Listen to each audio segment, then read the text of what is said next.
But that's pretty well the built environment of the 17 hectares. And I'll pass this around so you can have a better look. But there's, if you could keep in mind that if we, first, if we were to put those two together, that will probably help, be like that. So on this corner is the township of Aldinga. And Aldinga was the original township of that area when it was first settled. And then we have our farm district, and then from here, I promised that way is the coast. So that's sort of our model. This piece of land and the creek line have a special title called MOS, which is Metropolitan Open Space Scheme. And that's something that we had a very innovative person in the 70s in Australia, in South Australia, that put in these MOS zones. It means it's open space for the community, which is really important. So for us, as permaculturists, we really like the village. This township has its own intention to be its own town, and it's got a buffer zone, which is this, between the other 5 subdivisions that are over here along the coast. While I'm holding this up, you'll see that the roads mainly run east-west, and that's the aim of the village too, so that each block has its own potential to have, well, it has to have a passive solar home on it.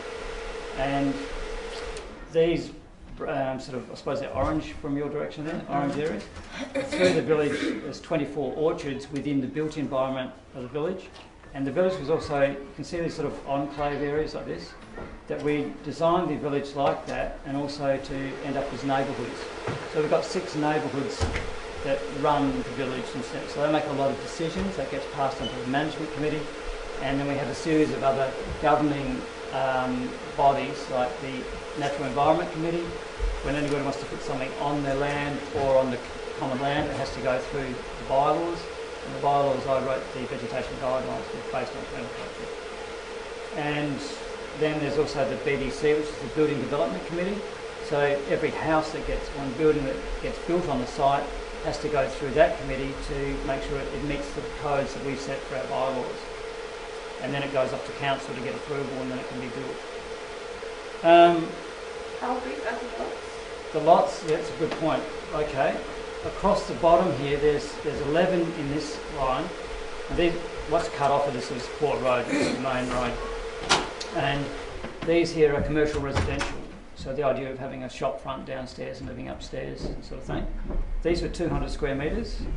And then this row in here is another set of townhouses of 200 square metre lots.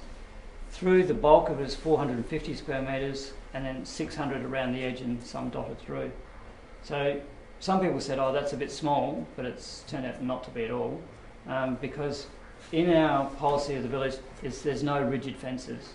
So we don't have fences that are still and you can't see through that, so we've got rid of all of that. If you have to have a fence to keep an animal or a child in, it's got to be more like a pool fence or mesh, so small animals and birds can move through it, and you just hold back what you need to.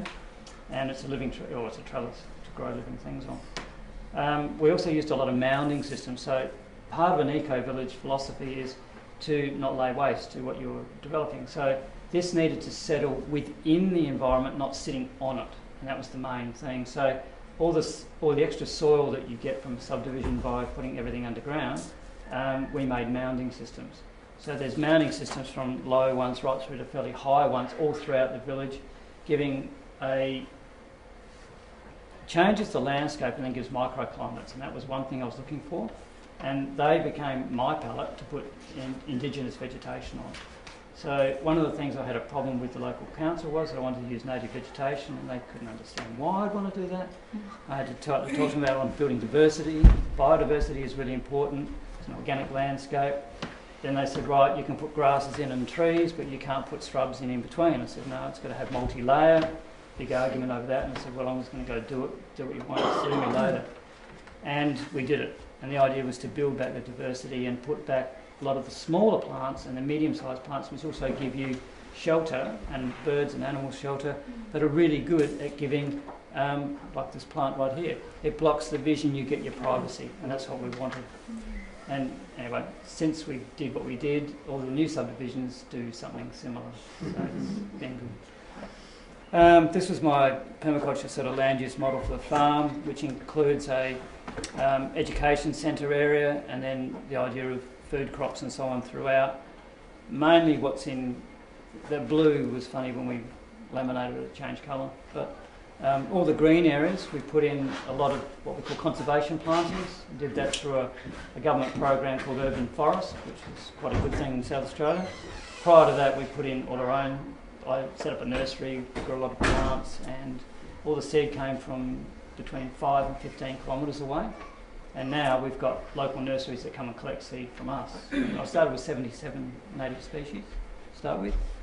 And I suppose we started with the section that was, this was our highest point and our lowest point. So we wanted to build that section first. You can see a large car park here. That's mainly for the commercial aspect of the village, and also through here is the precinct for our community buildings, basically. Being an arts village, we wanted to have an arts gallery, have a performance centre, a set of we've got a whole lot of buildings we inherited there, and that's because this had horses on it, this property, for about 40 years, and so there's a lot of stables.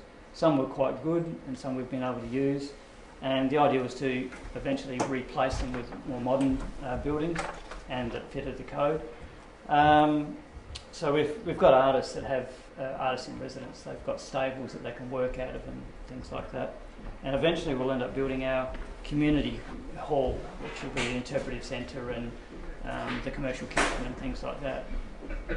Just in the last 6 months we've had a major clean-up because we've ended up building stage 1, stage 2 and then stage 3, and we're now down to just the last block to sell, and we're kicking on now with the buildings and so on.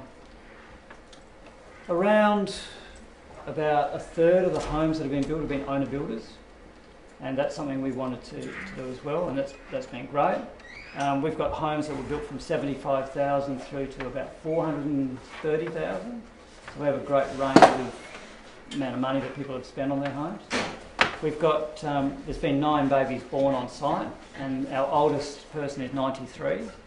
So, and we've got, there's 7 families that have got 3 generations living there, and 1 family's got 4 generations living there. So for me, that was when I was like, now it's working. They're living and working within the environment. A lot of people have changed their jobs, or they've reworked their working so they can work from home as well, and that's what we wanted as well. Like I said, it's 250 people there now, 130 homes, potential for 184 homes to be built. It was an experiment, and when David Holland came over, he helped me peg the first few blocks out, and we were doing that, and he was doing Fry's Forest at the same time, 11 lots, and he's going, "Do you think it's too big?" And I said, "David, what do you think?" "I don't know." We're just having a go, And because I've been teaching for a long time, and I've had nearly 3,000 students go through my courses, it's like we knew there's a groundswell of people interested, and it's been interesting, really interesting. We started with those size lots, where we sold them, and then people come up with their own designs, or have an architect and a builder and so on. And then through the duration of the years, people said, "Oh, how about a house and land package?" which we finally got 3 of those models up. And so there's this section here that has had 24 2-bedroom cottages built on it. And we managed to have those built between $175,000 and $195,000, house and land, and they sold very quickly.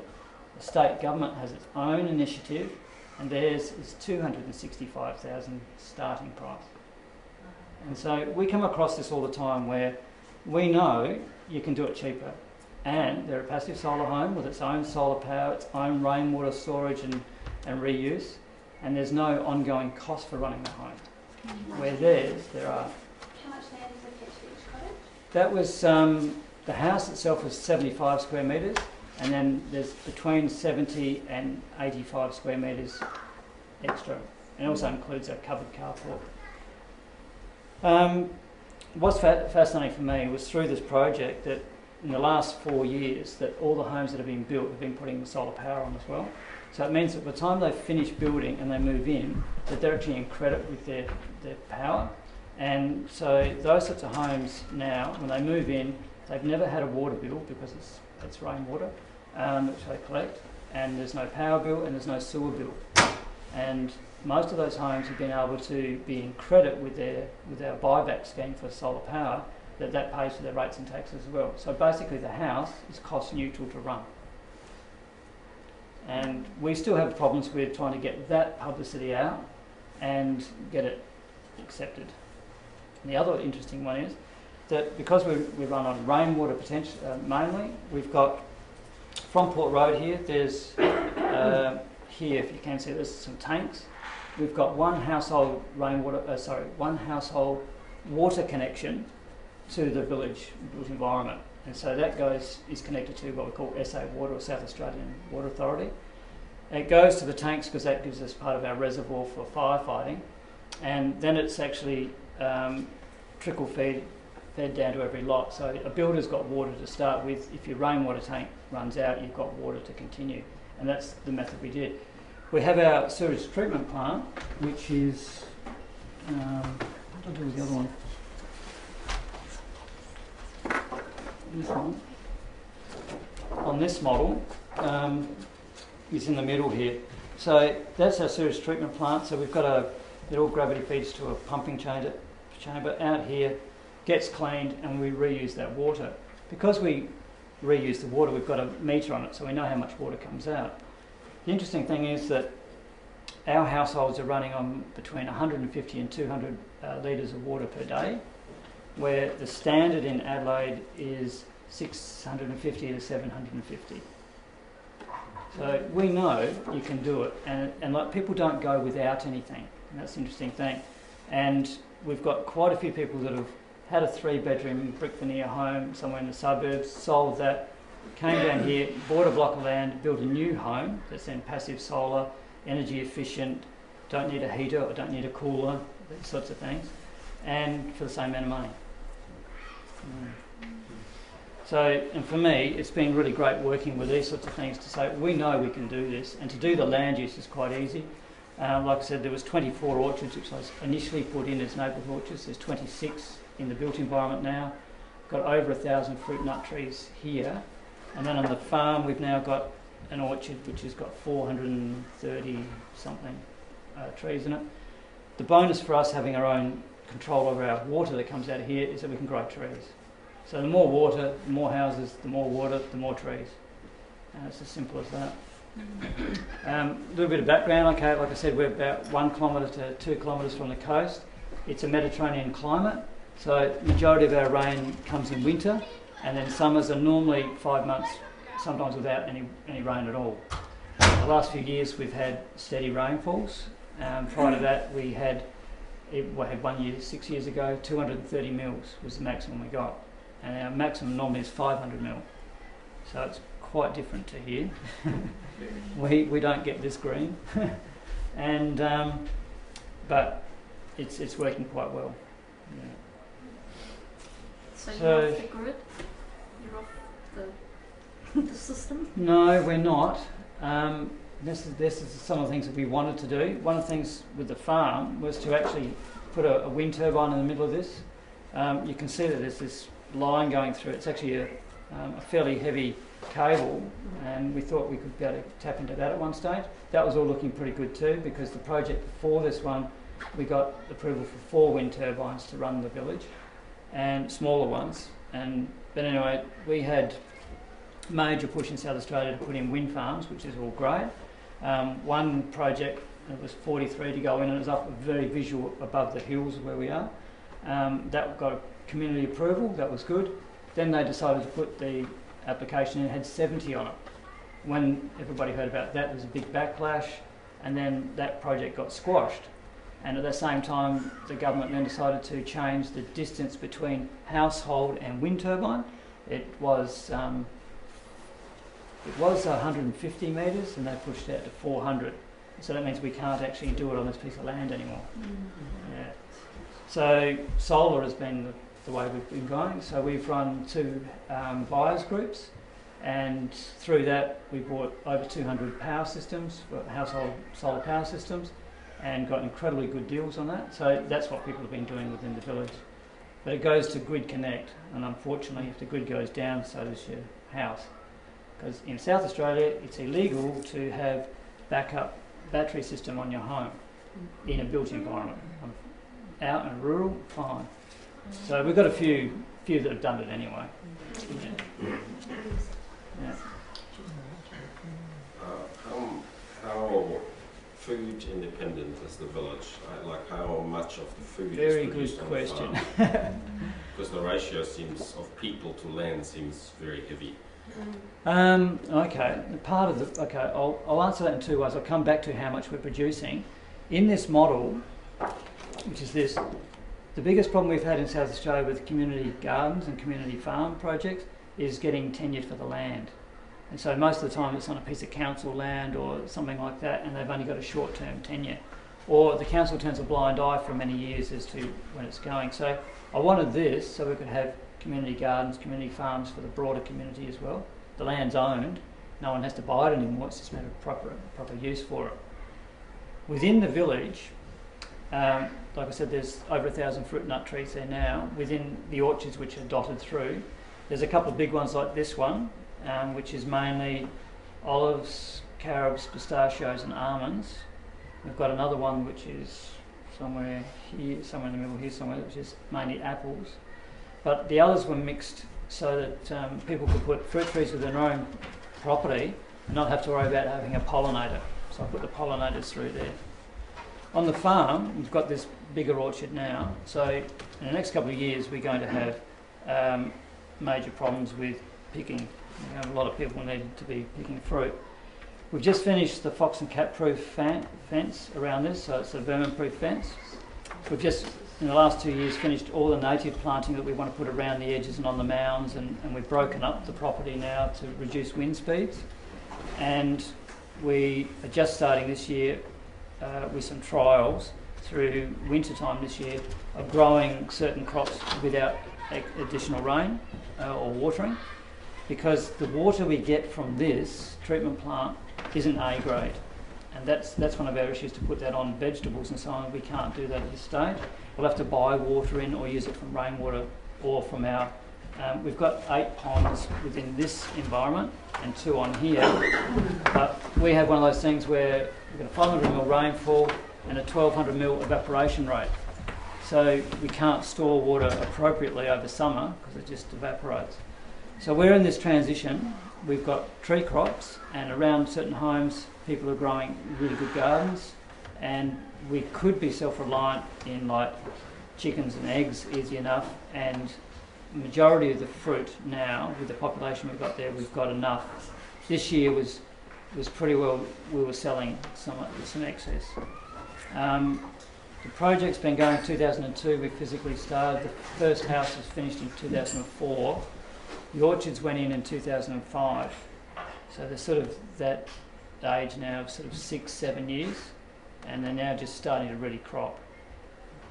We have been doing an audit as to what we think we can grow, and that's why we're doing some of the trials through winter this year. Otherwise we're going to be having to subsidise water. But we're at that stage now that we've been building the soil on the farm. I've had control of that for 12 years now, and I've got a share farmer who's been building the soil and rotating what we're putting in, and we're just getting to the stage of now wanting to put a perennial pasture in it, and that's what we really need to do. We had a massive weed problem when we took over the place because there had been horses on it for 40 years. We had Salvation Jane and Horehound and onion weed, and there was 2 others as well that we needed to really knock down, and now we've got them under control, and so now we're at the phase of we can start to look at staple foods in numbers, and that's where we're at. What animals do you have there? You've mentioned chickens. Do you have any other small stock? No, we've had guinea fowl and ducks, but that's all at the moment. But now the fence is up, we want to start introducing animals into the fence farm. Just small ones, or would you get as big as beefies? No, well, because we've sort of adopted this idea of not having hard-hoofed animals, because Australia never had hard-hoofed animals, it was all padded animals. So if we can have perennial pastures and soft-footed animals, that would be really ideal. Though we might end up with a small milking goat herd. It's quite possible. What sort of legal entity owns the communal land? It's a community title, so the Community Titles Act of South Australia, and it's a body corporate, so incorporated body. We have extreme difficulty in this country with that. Mm. We have no law governing commons at all, and you'll find that the Financial Markets Authority stomps down on any attempt to own land as a group of people, because they treat it as an investment, and you need to issue a prospectus every year, which costs you about $50,000. We wanted this Community Titles Act. I knew was coming. It was in the pipeline for about 5 years, and I've been aware of that with the project before. And prior to that, we had to do things either illegally, you know, like set up a caravan park or something else and do a community, or some set up a company and just disguised it under that. And we wanted to do something more legal so people would actually get an asset, build an asset out of what they were doing. And so the Community Titles Act was really good because it took it from what we had before with strata title. And strata title, the way that works is you own what's inside the building but not outside. Outside is owned collectively. And with the community title, you own your lot and anything you build on it. And it's almost freehold. You just buy and sell as you want. The only encumbrances are that it's part of an eco village, which has a set of bylaws to say that you have to build in this manner and so on. So what's the decision-making process? Yeah. Because of the Community Titles Act, there's certain things in there that need complete consensus to be able to modify and change. So it means everybody has to agree, or one person disagrees and that's it. It doesn't happen. Then other things can be changed by majority. Now we tried to do it with consensus and that wasn't working, so then we tried consensus -1, but you find that those contentious people will still be contentious and not turn up to consensus -1 and negotiate. So then we decided we'd better do something different, so we've been trying sociocracy, and that works really well. And sociocracy works, it's rounds, so you go around in rounds. And you can also modify that by having cards that you put up with a different colour to say whether you agree with what's been happening or you don't, or you understand what's happening or you want more information. And that can help because it's quiet and one person speaks at a time and you go around and do that. And that's what I like about that, is a bit like this open space, that it works with, if you're going to come, then you have to participate. If you're not going to participate, then just leave. Because there's absolutely no point being in the room and injecting at certain times but not participating fully. And it works basically like that. That's a very simple version. And you have a series of, because we have the legal entity, we have to have, by law, we've got to have our chairperson, we've got to have our secretary and also a treasurer. And they're responsible for the organisation. But then we have a management committee which oversees the decisions that are made and implements those. And then we've got 7 other committees, including the place-based committee, which is the children of the village.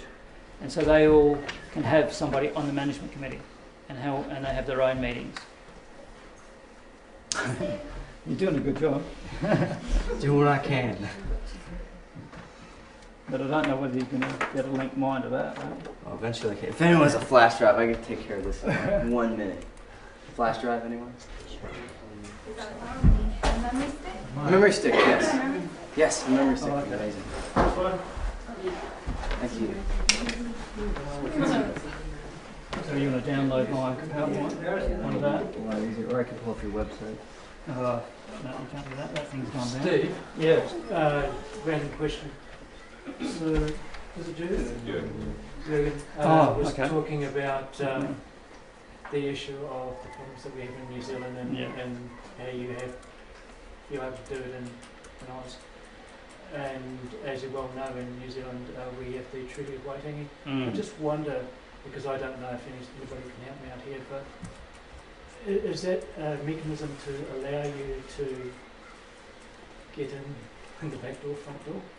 Does that make sense? Yeah, you can. There's what I said before, applies to anybody but iwi.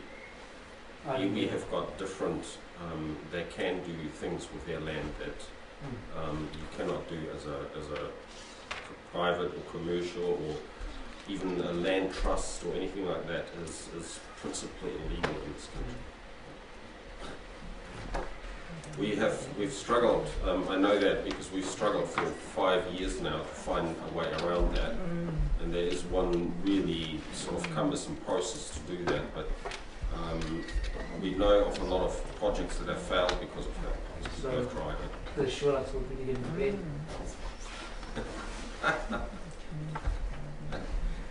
Steve, have you had some homeowners needing to get financial tracking organisations? Yes. Okay, in this scenario, have there been any difficulties with the bylaws and ownership and repossession if that was to occur? It was really interesting when we got in the early stages of this and we approached the different banks. It was the ANZ actually that decided, yep, this sounded really good, they'll come along. They came along we had a couple of fairly big events on the site, and that was all good, but when the first person went really to go with them, here's my banking details, can I do this? That dried up. And it was the Bendigo Bank that, as a community bank, that was supportive of what we've done, and they've been pretty good. They're a bank, but overall they've been very, very good. We came across something a few years ago which we didn't know was happening in the background, but we've got a what's it called? There's a first home buyers subsidy grant that's given, and there's a particular body that I can't remember what it is right now, but oversees that. And so a lot of people that were on low incomes, had a small amount of money, were going to them because they were supposed to support and help young prospective buyers. Found out that they couldn't get through, and they just get a knockback. And they thought, and we didn't know for a long time why people were really keen and they got knocked back. We just figured they didn't have enough money. And it wasn't until one of my friends actually got in the same circumstance, and he's pretty peak-headed. He got knocked back, and he said, well, why? And I said, we can't tell you. And I said, no, you have to tell me. And finally found out that this organisation wouldn't lend to people in the village. He went to another bank and he could get finance, but he couldn't get it through this subsidised government one, which was really interesting, which is set up to support people to do this. And we don't know why they won't lend to our village. And it's quite weird. We've had a minister for housing look into it, and we've still got no answer. But other banks have been fine. The big banks have been quite good. Yeah. They don't see it as a threat or anything like that. The village is interesting in the sense that we've got 130 homes there, so it's actually a showcase. And so the value of a home stays pretty good. Co-village understanding and basic building and understanding the bylaws. No, they didn't want that either, so that got left out of it. So you can see we ended up with a few problems because of that. And people have come along just because they want to live there and they don't know any of the rest of it, and they get a voting right. And so that's been a little bit of an issue. So anyone can buy in? They can, but if they're going to build and use plant systems, that's pretty regimented. I made sure that was locked in, but yeah, other things. And that by now, if you're community set up, like you still own the extra ones you've been selling in common? No, because we had to set. As a community title, the Act deems the owner of the property when you lodge the community title subdivision as the developer. So we set the company up to be the developer, and its role was just to build the village. And then as we sell from the company, it sells every lot to a prospective person. They then become the body corporate, and the body corporate keeps growing till we get to the point that we get all the base infrastructure of roads, services, base landscaping handed over to the community, then the community has to run that. And so now we've got that stage where the company's got one block left and everything else is handed over, and the community runs that themselves. So you mentioned these ongoing levies. Yeah. What do they amount to? Depending on the size of parcel, like a 200 square metre block is at just under $1,000. and the 600 square metres is about $1,600 a year. And unfortunately, we also have to pay council rates on top of that. And the council only does waste removal for us, like bins, of which we didn't want them to do, but most people have said because they're going to give me 3 bins, they don't do anything else for us, we're going to use them, which is not the kind of thing I wanted to happen at all. Where we thought 12 bins, you just put your little bit of rubbish in each week and that's it, great. But anyway, so we've ended up with a bit of a mixture of people that don't quite get it. I thought that's what you meant when you said bylaws, like specifications for people to go there. You know, they have to. We left a lot of flexibility in there, right? Because we wanted to design this for the next 200 years and flexibility within that. Unfortunately, people have these habits of saying, "Oh, it's flexible. I'll go this far." You know, we've got a pretty. This is a bit of an anarchist thing when you look what's around us, right?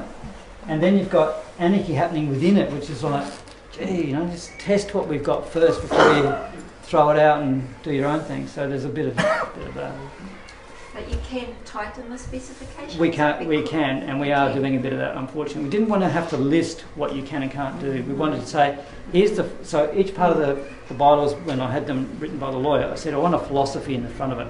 So this section's about building. Okay, the philosophy is, and it's, you know, this. So you read the philosophy, then you read that.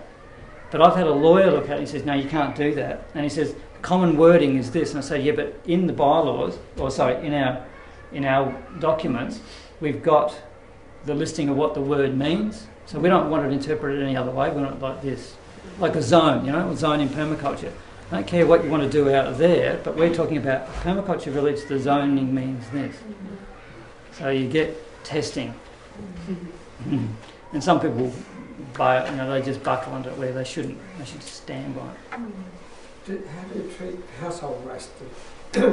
People, do they deal with that individually, or you have... Bit of both. That's why we've got the neighbourhoods. The idea of the neighbourhoods is that we've got the neighbourhood orchards, we've got neighbourhood people that are pretty good. And so I set up a series of folders, which is about how to run the village, all the landscape stuff that went down, all my permaculture notes in another folder. So that was distributed so they could actually read this and discuss it.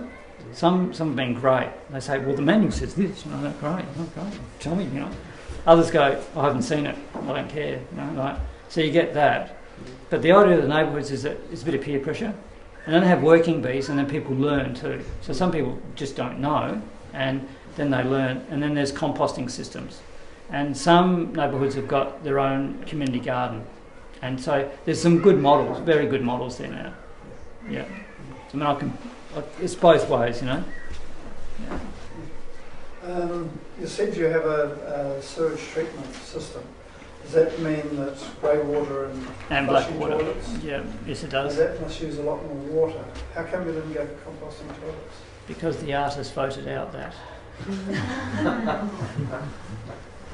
Because why? We had a split group of people between an artist group of people and a permaculture group of people. This was a bigger group. And they voted things like that out. So with your water sources are all individual household based? Yes. Yeah. Is that because of the health regulations which will be similar to ours here? No. You can't have a joint water supply because the health board comes every 2 days and charge you for the testing of the water quality. Everything is on a common link. It's on common piping. Right. So it is that. I mean, recently somebody else came down with a new regulation and went, you can't do that. And I was like, hang on. You know, why can't we do that when before we could? You know, then they realised, okay, it's community title, you own it all in common. Because of that, you don't have to have easements, and you can have all your piping run under people's lots and things like that, which is deep, but you can. So it was all okay once they went back and went, oh, it's community title. They had to read themselves instead of saying you can't do that in the subdivision. So it's given us a lot of flexibility, and by grouping the housing, it means that you've got shorter runs on everything, but yeah, each lot is connected, but it also has, a one-way valve and all the rest of it, so that one doesn't pollute another. Okay, so this precinct here, Culture Walk, we sort of named a few areas. One is Culture Walk, which goes this way, and the idea is from our Market Street, which is this going north-south, and this is east-west. This is a walking precinct back into Aldinga. So the Aldinga township has got like a community hall, it's got a hotel, 2 churches, local doctor, pharmacist, 3 restaurants, a few other things like that as well. So, and we're only, that's there basically. So pretty well the hotel's about there. So it's a very short walk to everything. And that's what we wanted to do, is to link this precinct, and this is our a model for our village common. Now, we've also got on this area where these group of townhouses and the commercial blocks here too formed much more a cosmopolitan feel to the village and a hub of activity, versus the people that live further out and on the edge of the farm and so on. It's a rural environment when you get right out there, semi-rural, and that gives people a big scope. Yeah. Steve, did you have one or many investors or developers that were beginning to secure the property? Or? No. We started something that was totally out of the bag for everybody else at the time down there, and when we approached the state government to buy the land, they said it wasn't for sale, and we said, yeah, we know that, and we want to buy it, but how do we go through that process? And because we were a community group, and they still could see 20-odd families, that we didn't have to go through a tender process, and we just had to negotiate, and that worked out really well. But our contract stated that whoever bought the land, and it was going to be us, the Aldinga Arts Eco Village Prime Limited, could only build a eco village and nothing else. And we had to fight 2 years. You have to imagine, we had to fight for 2 years to be able to get them to understand we wanted to build something which is unique. It's a point of difference project, which then some managers come and said, they heard about this thing, I said, we want to see that. We don't want to keep rolling out, which we have these brick veneer homes, which are just wrong, constantly subdivision after subdivision of them. And they wanted a point of difference project, so they helped us get through the red tape. There was 11 authorities we had to get approvals for, and so that took like 6 years to do that. But once we did, we had a contract say you could only build an eco village. Fine. That means they had to legally know what that meant. So it was a win anyway. Yeah. So no one else could we couldn't on-sell it, and no one else could buy it because they didn't know what an eco village was. So you had the 20 families who were in agreement at a certain point, they would put across deposits. Yep. That secured. So that seeded it, yeah. And John and I, every Sunday for 3 years, we had an open, so we would be there every Sunday. People come down, I would talk about what is permaculture, what is an eco village, what is the sense that we wanted to build, which was a green landscape with earthy built homes that were passive solar and energy efficient. John would then talk about the architectural mean. What does that mean? What is that kind of a home? What could you have? What kind of materials? And then people made the decision, buy or not. Do you do tours for the public? Yeah, we do. Yes, and like how often? Because someone's going to. Oh, okay. Normally by making an appointment. So we do a lot of school tours and other groups and things. And we did have it every month, but then sometimes no one would turn up, and other times they did. So it's by appointment. Yeah. I'm just aware at the time, could we see a few more pictures? Yeah, please. So this is the terraces, which is on stage 3. They're 1 and 2 story homes. A lot of thermal mass is what we need in our homes there. So there's solid brick with inside, internally. There's in between each home is also a wafer of noise barrier and so on, and fireproof. We have an amphitheatre which we do show movies. This is fairly old because this is vegetation up to about here. We have a gathering every second Friday, and if the weather's good we show movies. We have a wood-fired pizza oven as well, which is here. This is some of the community work. So I basically built the mounds, and then the community said right, and they got in and did the work. Same with this, so the community's built for all of this. In the early stages, developing the village, the company bought a whole lot of building materials and some really old buildings that were being knocked down, and we've got some massive roof trusses and so on. We've got, and these things are cobblestones, which is basalt, and it's a really interesting bit of recycling. But they came out in the long ships to Adelaide in the early days when they were taking wool and wheat back to England, and so these things were out in part of the Adelaide Plain where all the abattoirs were, and all the animals used to stand on these things. So we bought 12,000 square metres of cobble paving, and I've used that as a theme throughout the village as well, and some homes have got them in. Things like this play spaces for kids, that's all finished now and painted up. The serpent, the rainbow serpent is the Aboriginal Dreamtime developer, and builder of the landscape. We run courses and field days and so on. This is as you can see, it's a straw bale house actually. This couple built it themselves with a bit of help over 2 years. Another particular material is this house here is made out of what we call timbercrete. It's wood waste, so shavings and sawdust with a concrete mix, and then you make a block, and they're made into a form, so you pour it in, and depending on how quick you take the form off as to whether it slumps and changes shape or you get a rigid square block. And they're pretty interesting. That house has got an upturned tree stump in the middle of it to hold up the roof. This is a friend of mine, Coralie. Her house is really tiny, and you can see there's a different set of solar collectors on here, but instead of having a lot of thermal mass or concrete floor in her house, she's actually got water tanks. And the water tanks are then heated through this, through the sunlight, and then the water tanks are like under the kitchen bench and in the walls, and you just open vents and let the heat out, and that works really well. Just to get sun all year round? Yeah. And this here, I've got a machine that makes these stabilised earth blocks, and so that gets leased out to groups of people. It takes about 6 people to run it, and you can produce a block, these sorts of blocks, about one every 45 seconds. And so groups of people get together, make hundreds of them, and here's my I was laying these. And this is a shed and carport between 2 homes. So the idea, instead of having one each, we talked to them and they said, okay, put an approval in for the council to build one building and then to share it. So that's along the boundary. That's my friend Linda, her house. It's straw bale, and this is the north aspect. So a lot of sunlight into the north and into the clerestory windows, and then straw bale around the 3 there. Her bedroom at the back stays at a constant 16 degrees and all year round. That's real good. Sue, who some of you already know and you'll meet here. Sue's house, she again designed this with a friend Chaz, who's a builder, and it's pretty funky.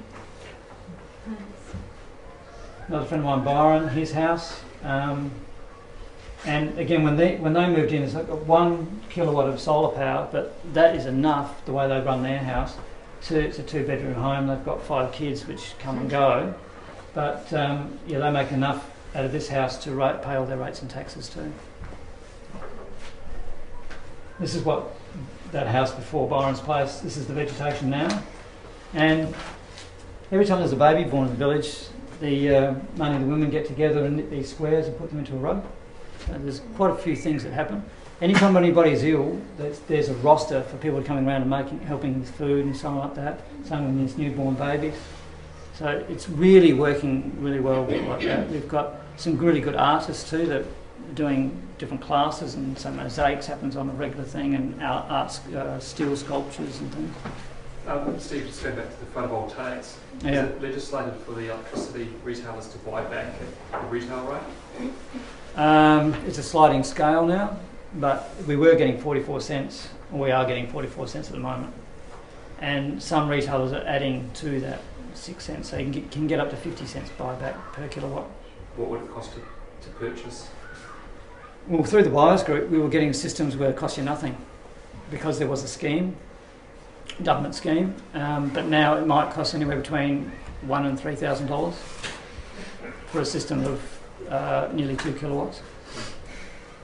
There's a whole thing in that. Right. Yeah, we got it right down from where it was ridiculous, 15, 16 grand, down to that kind of money.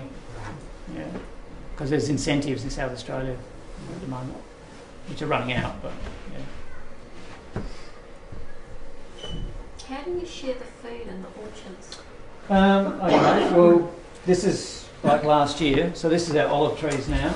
Well, this guy here, Tony, he's sort of taken his responsibility to do olives and pistachios, and so he organises people to come around and collect them, so on. He'll then distribute them. We have every Friday afternoon we have a village swap meet, so you can bring along food and swap it, so anything you've grown or preserved or something like that. And we do that on Friday afternoons before we have our collective meals, and also because the Saturday morning we have our Aldinga Farmers Market, which is just a fantastic farmers market, and it's only 8 k's away. So people do most of their shopping that way. And once it's all collected, then some of it will go to oil, some will go to preserving the olives, and then it's available at all the community events. And then we also sell it in the swap meet. And so the things that we sell, that money then goes back to doing other things in the village. The common meals, have you got special facilities for them, or do they take them through? It's basically a wood-fired pizza oven at the moment. So pizzas are easy. With the common meals, do they have facilities that they We used to have them, because we don't have any major buildings as such yet. So we've got a kitchen space and we've got a hall, but it's not even as big as this. Okay, so we normally have the outdoor eating facilities, and that we've got. Okay, when we were smaller, every time a new person would come, move into their home, they'd have a shared meal, and then we'd have every week go rotating around some of the bigger homes, but it got too big. Yeah, and so now we know we need a building, and we've got about a third of the money we need to build it at the moment. And that building would be for all the sort of smaller. Yeah, so it would be something that will, hold 150, 200 people and have a good kitchen and all the rest of it. Yeah, that's what we're lacking at the moment. How do you propose to get the money to get the other 2/3 of the money for the hall? Is that what we do? Because we pay levies, we pay for the levies that we need to maintain and manage the village. And then we also have special projects, so special projects get funded. And then we've got another part that just goes into accumulation for the community building, for instance. And the farm also has another avenue. So money just accumulates. How do the property prices in your subdivision compare with the Aldinga ones around it? All right. When we first, 10 years ago, when we first started selling the lots, the larger lots, around 600 square metres, we were selling them for $39,750, under $40,000. That was about $8,000 overpriced for what was around at that time, but the idea was there's all this common facility that's gone into it, and so it seemed to be okay. Those increases we've had over the last 10 years have been astronomical. The last resale on a block that size was $173,000. So from less than 40,000 to 173,000, and we're talking in about 8 years that's happened. And now our blocks are actually cheaper than the new subdivisions. We don't really understand that, but whatever. And something else you might be interested in. At one stage we were concerned about people reselling, and we had a land agent come in and value the whole place and look at it with us, and they said, it was about 8% turnover, and they said that was a lot less than our local region, yeah, which is running about 12% of the time. Yeah, a couple more. So there you go. Thank you very much.